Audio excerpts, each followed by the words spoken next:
সুবহানাল্লাহ। এরপরে দেখুন মৌমাছির দ্বিতীয় বিজ্ঞান, ইঞ্জিনিয়ারিং টেকনোলজি। মৌমাছি বাসা বানালো, সেই বাসা 6 কোণ বিশিষ্ট চেম্বার, এক একটা চেম্বার 6টা কোণ। লক্ষ্য করে দেখবেন, সমান মাপের 6 কোণ বিশিষ্ট চেম্বার তৈরি করলো, লক্ষ লক্ষ চেম্বার। অথচ তার কাছে জ্যামিতি বক্স ছিল না, তার কাছে মেশিন টুল ছিল না। পরিমাপ করে সুন্দর করে এটাকে এভাবে সাজাইয়া এই মৌমাছি ভিতরে মৌ ঢুকাইয়া আবার চেম্বার গুলির মুখ আটকায় দিল, যেন ফোটা ফোটা হইয়া যা সে সঞ্চয় করেছিল তা যেন পড়ে না যায়। এই যে বাসা বানাইলো, এটা হলো তার ইঞ্জিনিয়ারিং টেকনোলজি। এই টেকনোলজি আরো যদি দেখতে চান, বাবুই পাখির কাছে যান। বাবুই পাখিরে ডাকি, বলিছে চড়াই, কুড়ে ঘরে থেকে করো শিল্পের বড়াই।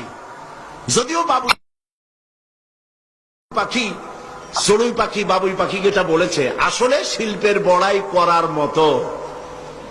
এই যে চতুর্দিক থেকে পাতাগুড়ি ছিঁড়ে এনে যে বাসা বাবুই পাখি বানালো, আগেই কোন সুবহানাল্লাহ।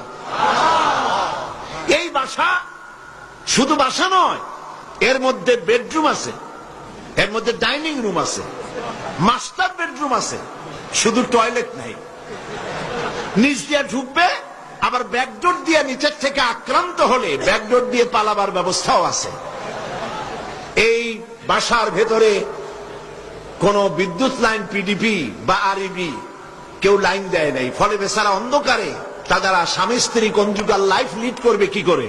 সেজন্য ওর মাথার মধ্যে আল্লাহ এমন বুদ্ধি দিলেন, কিছু কাদা এনে বাসার ভেতরে কাদা লাগিয়ে জোনাকি পোকা 5-6টা ধরে এনে মাথা ভিতরে ঢুকায়া পাশা বাইর করে দিয়ে রেখেছে। অটোমেটিক 0 পাওয়ারের বাল্ব তৈরি হয়ে গেছে।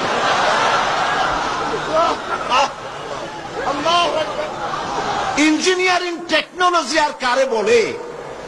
আমার দেশের ইঞ্জিনিয়ার যারা আছেন, এই রকমের বাসা বানানো তো দূরের কথা, ভালো করে বাসাটা খুলুন তো দেখি, বুঝবো আপনি কেমন খুলতে পারেন। খুলতেই পারবেন না, বুনানো তো দূরের কথা। এটা গেল 2 নম্বর টেকনোলজি, ইঞ্জিনিয়ারিং টেকনোলজি। এরপরে হলো মেডিকেল সায়েন্স, চিকিৎসা বিজ্ঞান। আল্লাহ রাব্বুল আলামিন মৌমাছিকে বলছেন, সুম্মা কুলি মিন কুল্লি সামারাতি ফাসলুকি সুবুলা রাব্বিকা যুলুলা। সব রকমের ফুল থেকে মধু চুষে নাও আর তোমার রবের নির্ধারিত পথে চলতে থাকো। সব রকমের ফুল থেকে মধু আহরণ করে মৌমাছি আহরণ করে এক জায়গায় রাখলো, পয়জন হলো না, এটা মানুষের জন্য সেবা হয়ে গেল। আর মধু কখনো নষ্ট হয় না, কখনো পচে না। মধু যদি পিওর থাকে, ওর ভিতরে যদি আপনি কিছু না মিশান, বছরের পর বছর মধুর পিওর থাকবে, নষ্ট হবে না। আলহামদুলিল্লাহ। ঔষধের পচন ক্রিয়া নষ্ট করার জন্য অ্যালকোহল ব্যবহার করা হয়। বিজ্ঞানীরা আবিষ্কার করেছেন অ্যালকোহলের কোনো প্রয়োজন নাই, বরং অ্যালকোহলের পরিবর্তে হালাল মধু ব্যবহার করলেই ঔষধের পচন ক্রিয়া নষ্ট হতে পারে। আল্লাহ পাক বলেছেন, ফিহে শিফাউল লিন্নাস, এর মধ্যে রয়েছে মানব গোষ্ঠীর জন্য সেবা, রোগের প্রতিষেধক। সুবহানাল্লাহ বিহামদিহি। এটা হলো মেডিকেল সায়েন্স। চতুর্দিক থেকে মধু সংগ্রহ করে একত্রিত করছে, পয়জন হচ্ছে না, এটা তার জন্য, মানুষের জন্য সেবা হয়ে যাচ্ছে। 4 নম্বরে মৌমাছির কাছে যে বিজ্ঞান শিখবেন সেটা হলো মেরিন বায়োলজি। আল্লাহ পাক বলছেন, ফুল থেকে মধু আহরণের জন্য তুমি চলে যাও, কিন্তু রাস্তা ভুলে যেও না, রাস্তা ভুলে যেও না।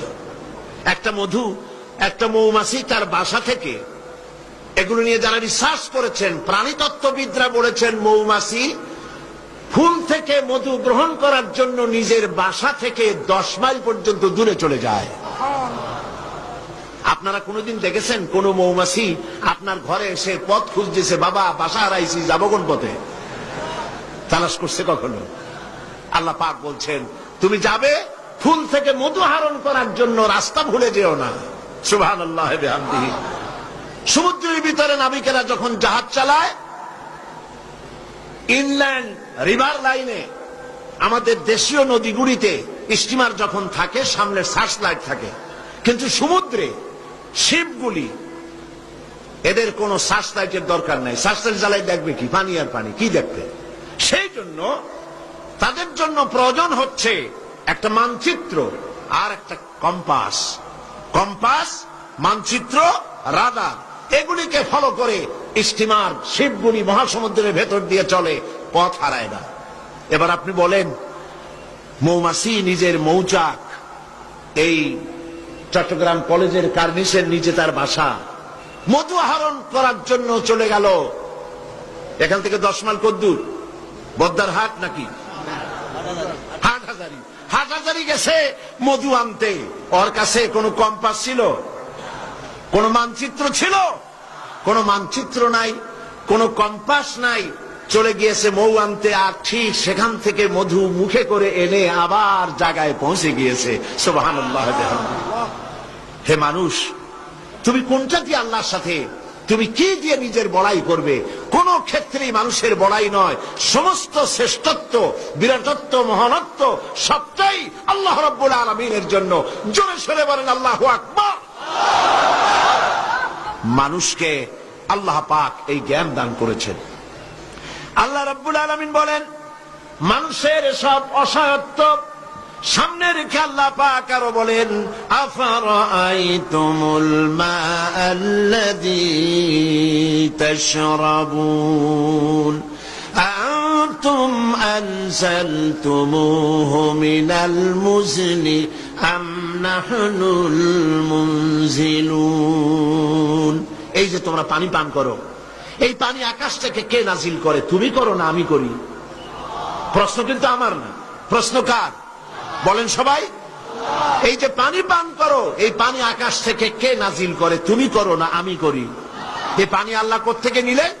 সমুদ্রের পানিগুলিকে বাষ্পীয় আকারে উত্থিত করে মেঘমালায় পরিণত করে সেই নোনা পানিগুলিকে এর লবণাক্ততা দূর করে আল্লাহ পানিটা যে নাজিল করলেন, সেটা কি লোনা না মিষ্টি?